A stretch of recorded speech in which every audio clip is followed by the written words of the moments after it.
Hello, everyone. In today's episode, we handle some frequently asked questions from members, viewers, and listeners. Please enjoy. Welcome to the Perfect Workout Podcast, where fitness meets simplicity. I'm Kyle Recchia, CEO of The Perfect Workout. I'm joined by Jim Keene, our Director of Training. We hope you enjoyed today's episode. Welcome back, everybody. In today's episode, we're going to go over some Q&A. Some common questions, and we got some answers here for you. So we're just going to take these as they come here, right? So we'll tee up the first one. Yep. So the first question we have, and that we get quite often, is what about ab workouts? Should I be working the abs? Is it important to work the core? We've got members that include those in their exercises, which is fantastic. And I think we've got members that wouldn't necessarily include them if they felt like they didn't have to. Sure. So let's talk about abs. If you're doing direct ab work because you think you have to, you're most likely a little bit misguided, because there are some people who suppose that if you do direct ab work, if you contract your abs against resistance on purpose and target that area, there's some people who imagine that that will produce a pleasing visual aesthetic picture of their midsection. And the reason that's not true is because we all have abs. You have abs, I have abs. Everyone you see has abs. They have a rectus abdominis, and it's the front part of your abdomen. Everyone has it, with no exceptions. And so the reason you can't see everybody's abs is because you have this substance on top of it called fat.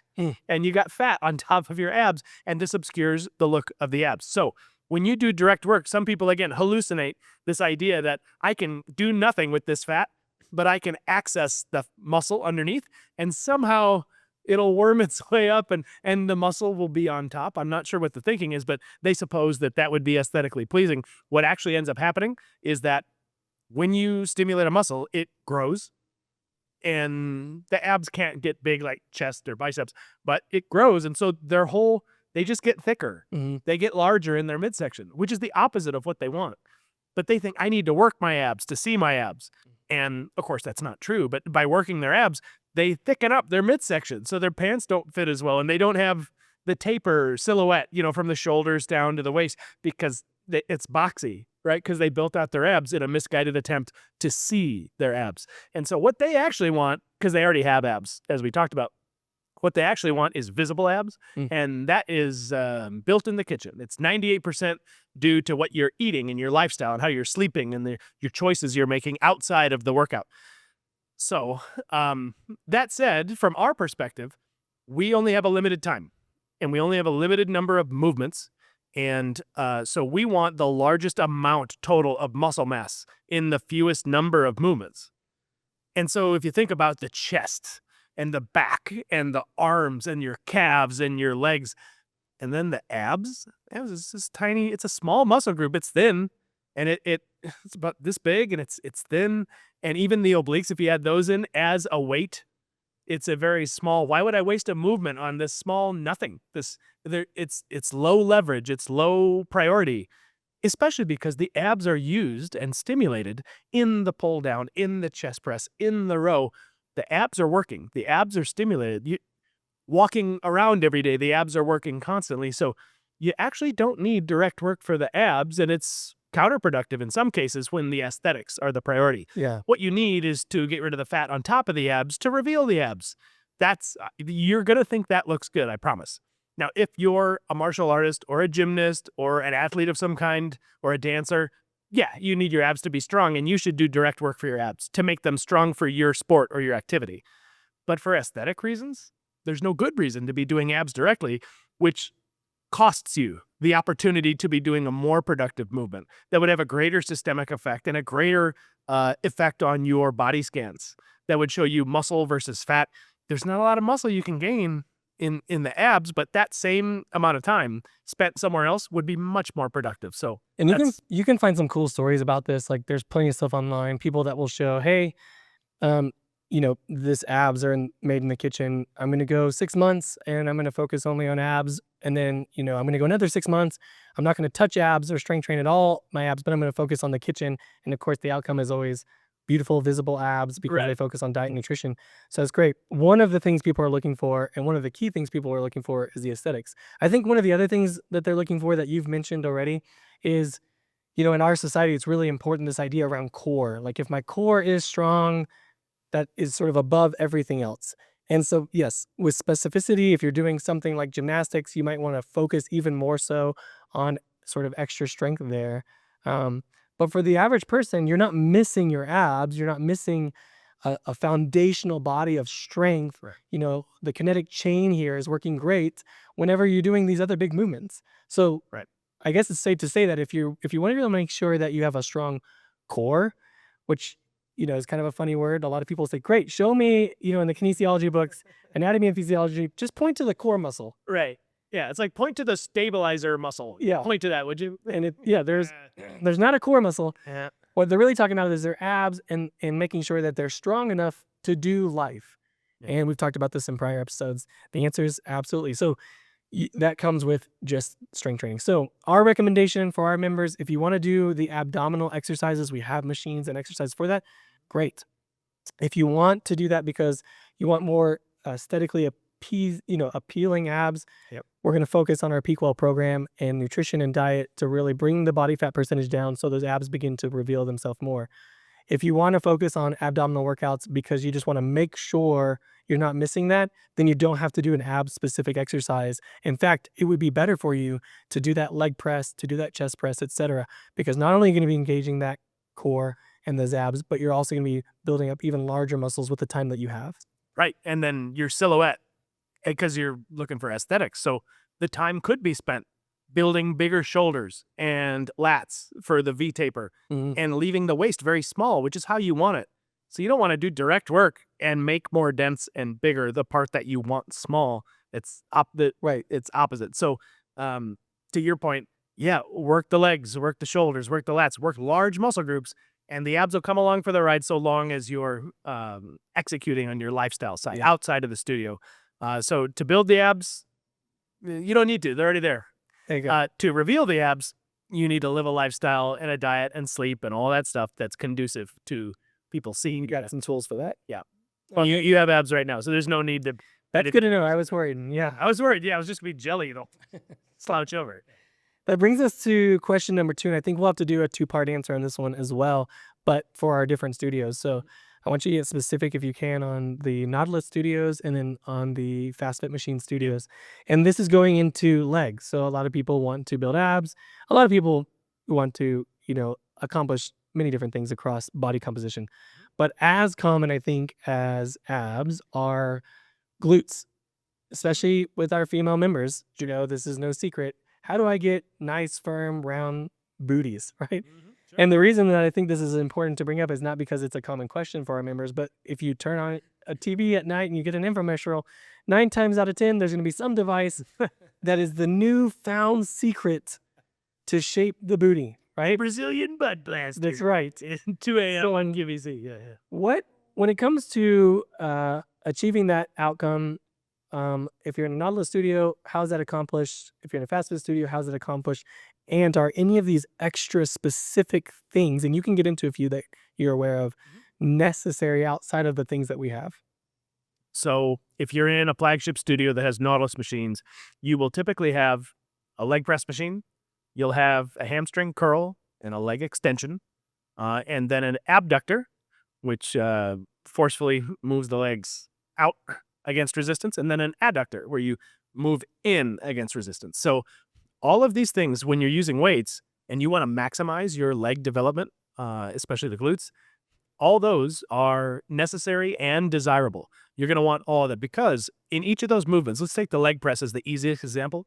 You have relative contribution of muscle groups. If you have a pie chart and you say you're somewhere in the middle of the range of motion, you say at this moment, what is the relative contribution of the glutes, of the quads, of the hamstrings, et cetera, et cetera, et cetera? They'll each take a slice of the pie. And then as you go further out, it's more quad dominant. As you go further in, it's more glute dominant, hip dominant. And this continues in perpetuity until failure. And then at the end, you realize that no one muscle group worked at 100% of its capacity. So it is then required to address and stimulate that muscle group specifically later. So you do a leg press, and then we're doing the leg extension, then we're doing leg curl, then we do abductor, adductor, and you do all these things to most potently stimulate the target muscles, and you do need that if you want to maximize, in that sense. And we can do that. And you don't need special hip thruster machines, and you don't need lunges, and you don't need, so there's so many things, but all you're accomplishing is the same exact thing already being accomplished. You need hip extension. That's what the glutes do. So we have hip extension in the leg press. You're welcome. So that's done. Got it. And then you need knee extension for the quads if you want that. You need for hamstrings. We have everything that addresses the muscle and joint function. All the hip thruster would do is, well, that's hip extension. Well, we're already doing that. So why would you double up? There's nothing that can be gained from doing both that's not already being accomplished in just the one. Mm-hmm. Then in the FastFit studios, it's a little bit different. You need even less. Even in just the regular old leg press, every single contributing muscle group, it's no longer the pie chart situation. Every single muscle group is going at 100% all the time. So you don't need to then go do specific things for the quads or for the glutes or for the hamstrings. In fact, in the one study from 2021, Western Colorado University, we've talked about it before, I think, where weightlifting group versus FastFit group, the FastFit group only had the FastFit Pro, which the only leg movement is a leg press, and that's it. Whereas the weightlifting group, they were doing a leg press with weights, they were doing leg extension and leg curl and calf raise, and the 1 rep max test and the 5 rep max test, at the end of 12 weeks, both groups improved because strength training works, but the improvement seen in the hamstring curl, for example, the leg flexion, the improvement was double in the FastFit group, which is weird. They were doing a leg press. We weren't even doing anything that did knee flexion. We weren't even working that head of the hamstrings that does that. But because of the nature of the resistance, it's so potent that every motor unit that could possibly be recruited is recruited right away. And the whole time, it was so potent that the improvement in a specifically hamstring dominant format that the weightlifting group had been practicing, even then that wasn't enough to beat the FastFit group. So with FastFit, you don't need to be doing QVC 2 a.m. devices and thigh masters and Brazilian technology. You just need to be doing an honest effort at the leg press in the FastFit scenario, because then your hamstrings, your glutes will be working at maximum the whole time. Extending at the hips and then resisting flexion, it's the most potent that you can get for that muscle group. And we could even do one leg at a time to max it out. You could do that if you really wanted that. So that's the difference between the two types of technology. I love it. And it's worth mentioning some genetics go into play here. Okay. So I think this is just like the ab conversation.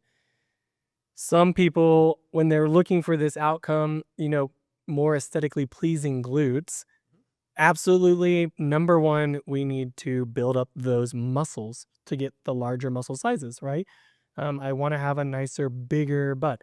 If you're like myself and Jim Keen, we're cursed with, we already don't have to worry about the size of that's why it's dragon. I don't need any extra help. Yeah, our genetics are that profile type. And so it goes right back to abs. If you want it to look more aesthetically pleasing, you've got to reduce the fat that's on the body. Yep. Just like the abs. If you look, they have these classic scans, right? Underneath, if you take a picture of like 4 or 5 people and they all are of different size, right, in age, underneath that, you still have the same shaped skeletal system, right? Yeah, no one's big boned. We all have regular bones. Yeah. So at the end of the day, and I have to be careful here because over time, I've come to appreciate more and more health is very different than what you see on Instagram or TikTok. And we can get body dysmorphia very quickly. We can create eating disorders very quickly. So if your goal is to be showing off more abs or to have a much tighter glute, I'm not saying that that's a bad goal. I'm saying that's different and independent from health. Okay. Right. And so if it is your goal, then we have to talk about reducing the body fat percentage. But there's always two sides of the coin. If you get your body fat percentage too low, in fact, low enough that people will go, wow, now you look like a Marvel character, you're sacrificing things like hormone health, energy. That's not for today's episode, but it's not like that's the ultimate picture of health, right? The ultimate picture of health would be a female or a male, for example, that is anywhere from 15 to 21 or 22% body fat. At 20% body fat as a male, you're not going to have shredded abs and a perfectly defined glute, if you're walking around in a Speedo, for example. And that might not be as aesthetically pleasing as the images that are on Instagram all the time. But there's a good argument that that person's much more healthy. And at the same time, if this goal is important to you, fantastic. We've got the tools, we've got the systems Right. that we can put in place to help you achieve those goals. And they will include both working that muscle, specifically in the glutes, which is different than the abdominal conversation, and coming up with some good systems around nutrition to reduce your body fat. And there's also people suffering from survivor bias. A great example of this, I think it was in Body by Science when Doug McGuff was talking about, and I've experienced this in my own life, but it's a swim meet, and it's like a college swim meet, and you get there early, and it's a full day thing because there's several rounds. And the first round, you look across at all the on the blocks, and there's tall people, short people, big stocky people, thin people, Michael Phelps clone-looking people, and they all have been doing the same training.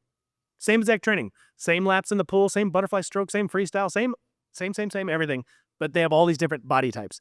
Now, at the end of the first heat, you go to the second round. And in the second round, you notice that it's not quite as diverse. Now, everyone's pretty tall, everyone's pretty thin, long limbs, and this continues, this process of unnatural selection through competition. By the time the final round hits, everyone looks identical. And it's all the tall, lanky, Michael Phelps-looking people. And it's not that there is a type of exercise or training that has produced a body type. It is instead the truth that a body type has emerged that is the best suited for this activity. Same thing happened when I was on the road playing trumpet in like Broadway-style shows. I would invite friends in various towns to come out and see my show. Invariably, after the show, we'd meet up and hang out, and some of the girls would say, the women in your show, the actresses and the dancers, they look amazing. They look amazing. I'm going to start, and they would say yoga, they would say, bar dance class, all these dance type. I'm going to take up swing dance. I'm going to take up salsa. I'm going to start dancing so that I can look like those women. But the problem was, they don't understand that these women were just the survivors from the audition process. There's 300 women in Manhattan showing up to a casting call for this tour that only has 9 positions open. And same deal with the swimmers. There's tall girls, short girls, bigger girls, smaller girls. Every single body type showed up. They've all been doing the same dance training, the same Pilates, the same yoga, the same swing lessons, same everything. And then over the course of the audition process, 9 of them who look very alike, they're like clones. That's the look that has emerged that's best suited for this tour. Right. And then they get out in public and my friends go, oh, their training they do must produce that body type. Not the case at all. Because there's so many people doing that training who didn't produce that body type, completely different body type. What you're seeing is a misunderstanding of cause and effect and a survivorship bias. So when you look on Instagram and you see the woman with the butt that you want, and then you go, oh, here are the exercises she's doing. I should be doing all these different exercises in order to look like that.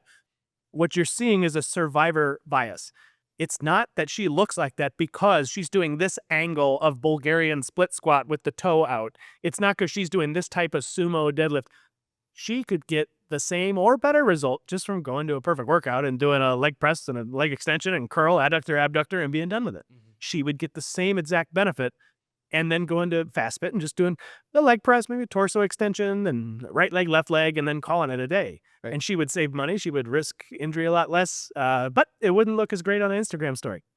So just realize that what you're looking, and the dudes with the abs, oh, that's what I need to do to get abs. Not necessarily. There's so many people who did those movements and didn't get the butt that girl has. There's so many people who did all those same exercises, didn't get the abs that this guy has.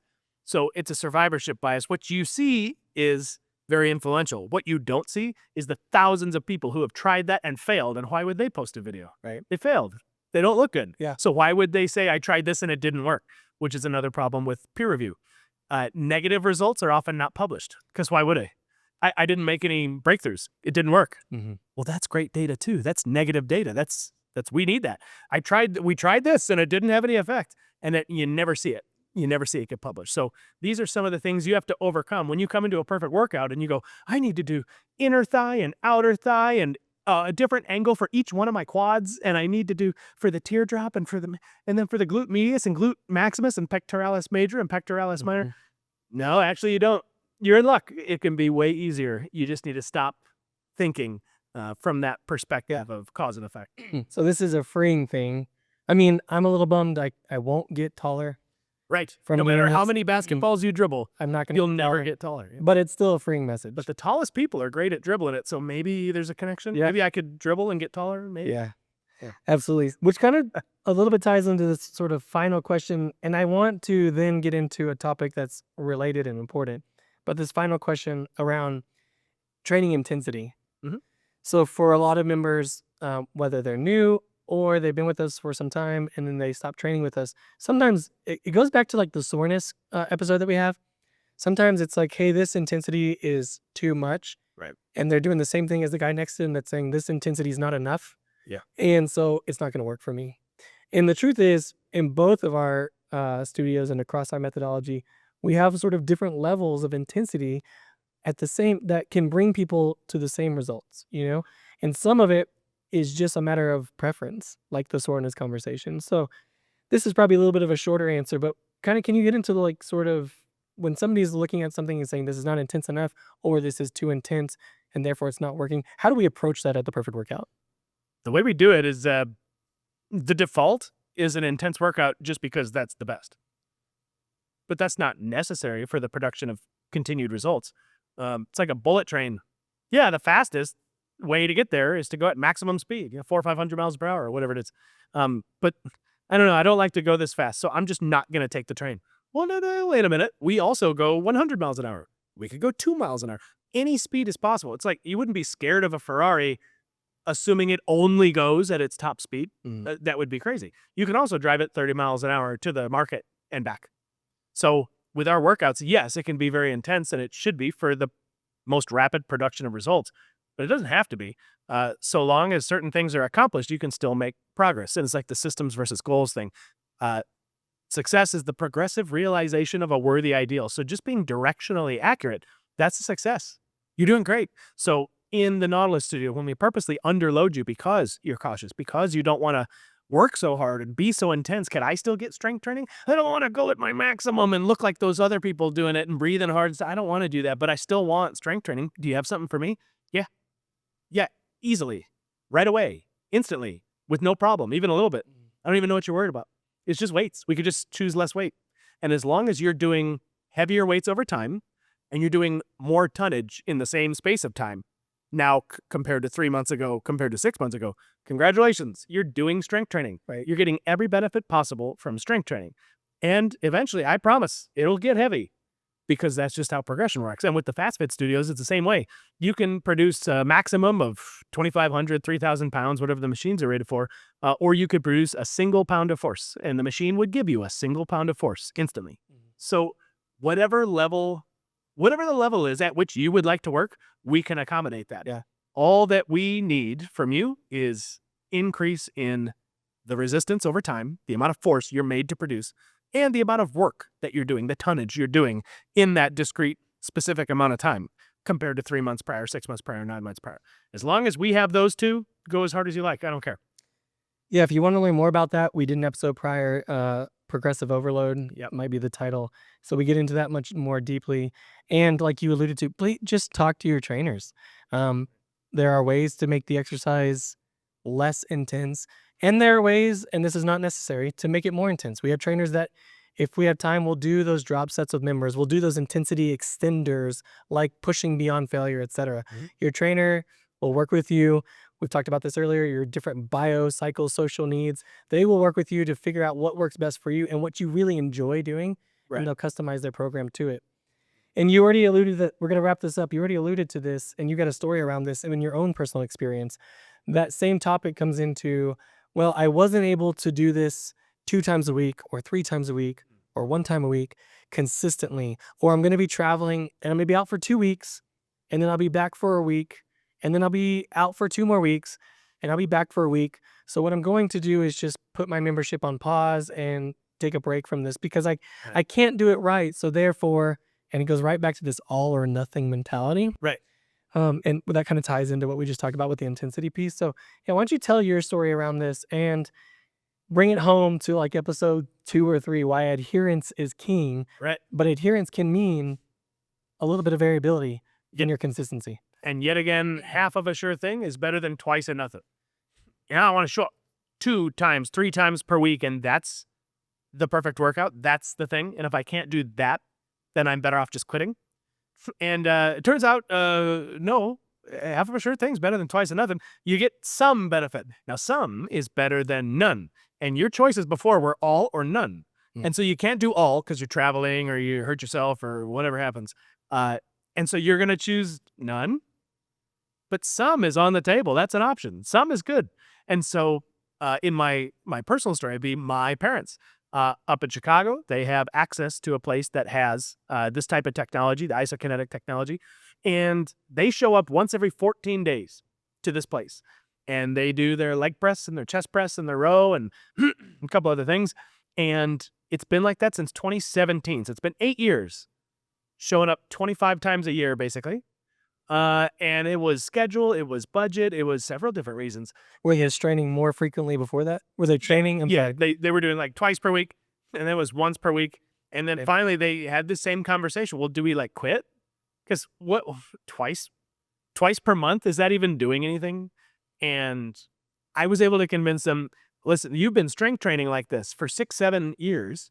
So this will help you maintain that cruising altitude. And my dad was born in 48. My mom was born in 50. And so they're getting into their 70s. And I said, well, just maintain into your 70s. You'll be way ahead of the game. What I didn't realize was how potent this stuff really is, because I keep checking in on their data, on their the FastFit machines they have there. And they're still getting stronger. They show up. It's less than an hour of exercise per month, and they are completely avoiding the bone and muscle loss associated with aging. Now, they're not going to be on any magazine covers. They're not losing fat rapidly. They're not building muscle rapidly. They're not doing the things that we would expect to see from a twice or 3 times per week protocol. However, if you cannot stick with your twice or 3 times per week protocol, it still behooves you to show up, I don't know, every other week. Like, why wouldn't you do that? You can still maintain what you've built. And the question is not, do I want to continue on this pace? And if I can't, I'm going to quit. The question is, do I want to slowly lose all the things that I built? I spent the money, I spent the time, I expended all these resources to get this benefit. And now if I quit, I'm going to lose it all. Yeah. Do you want that? Or do you want to show up, I don't know, a couple times a month until your schedule clears up and you can get back and make more quick progress? So that's the story about small hinges swing big doors. It's like, yes, even that little is still a huge change to someone's life. So same thing on this fourth and sort of final question, all or nothing. Should I just take some time off? If you're new to our podcast and you didn't get the earlier episodes on adherence, on plateaus, check those out because we go a lot deeper here and you'll get even more specific answers on these things. But yeah, that was fun. Today was different. I like the Q&A. Yeah, it's cool. Kind of bouncing around. It's great. Yeah. Good questions too, everybody. Yes. Continue to put your questions in the comments. You can reply to the email that gets sent from me. I get those directly and we'll continue to bring those to these conversations. That's the stuff that we really want to go over. Yeah. And don't be shy. Your question just typed into the comments. We could talk about that on a future episode. So you might be featured if you just pop those questions in. So happy to do it. So cool. All right, Jim. I'll see you next time. Next time. Thanks for tuning in to the Perfect Workout Podcast. We hope you found today's episode inspiring and actionable. If you're ready to take the next step in your fitness journey, visit us at theperfectworkout.com for more resources or follow us on Facebook, Instagram, or YouTube. Don't forget to subscribe, leave a review, and share this episode with someone who could benefit. Together, let's make fitness simple, empowering, and a part of life well lived. See you next time.